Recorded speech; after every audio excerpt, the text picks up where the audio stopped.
স্বপ্ন চুরি হাজারো শ্রমিকের, টাকা দিয়েও মেলেনি ফ্লাইটের টিকিট। ১,৫০০ কোটি টাকার বেশি গেছে এজেন্সির পকেটে। সংকট জেনেও পদক্ষেপ নেয়নি মন্ত্রণালয়। এমন অবস্থায় ক্ষতিগ্রস্তরা এজেন্সিকে দায়ী করলেও মালিকরা দায় চাপাচ্ছেন মালয়েশিয়া সরকারের উপর।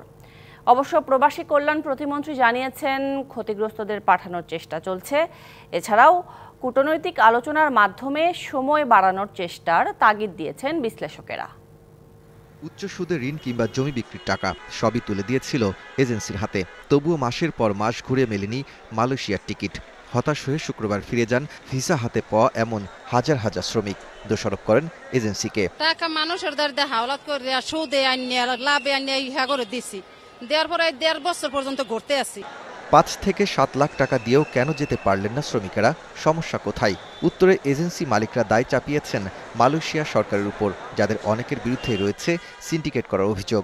এমপ্লয়াররা ডিমান্ড দিয়েছে সরকারের কাছে, সরকার সেটা অ্যাপ্রুভাল দিয়েছে, তারপরে বিষয় দিয়েছে।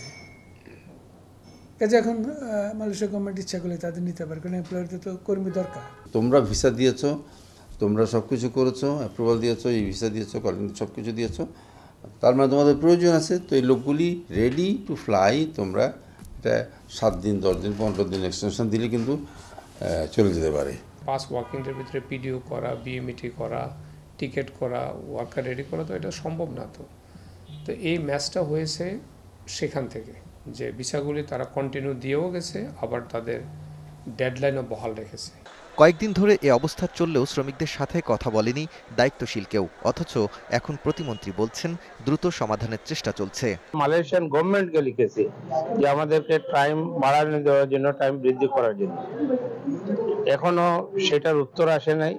আমাদের এমবেসি কাজ করে যাচ্ছে, মন্ত্রণালয় কাজ করে যাচ্ছে। জনশক্তি বিশ্লেষকেরা বলছেন, কূটনৈতিক আলোচনার মাধ্যমে সময় বৃদ্ধি করে বিশেষ ফ্লাইটে পাঠানোর ব্যবস্থা করলে সমস্যার সমাধান সম্ভব। বাংলাদেশ সরকারের পক্ষ থেকে যদি মালয়েশিয়া সরকারকে আরও অন্তত পক্ষে 8-10 দিন বাড়ানোর একটা সময় দেয়, এবং একই সাথে যে রিক্রুটিং এজেন্সিগুলো যারা কর্মী প্রেরণ করতে পারেনি তাদের তালিকা যদি প্রবাসী কল্যাণ মন্ত্রণালয়ে তারা জমা দেয়, তাহলে সেই অনুযায়ী সরকারের জন্য একটা ম্যানেজমেন্ট করতে সুবিধা হবে। তার পাশাপাশি যাতে কিভাবে দ্রুত ফ্লাইট দেওয়া যেতে পারে, তাদেরকে প্রেরণের জন্য আমরা কেন উদ্যোগ গ্রহণ করব না। তবে কবে নাগাদ আবারও মালয়েশিয়ায় কর্মী পাঠানো সম্ভব হবে তা স্পষ্ট করে বলতে পারছেন না কোনো পক্ষই। Daud Khan, DBC news, Dhaka.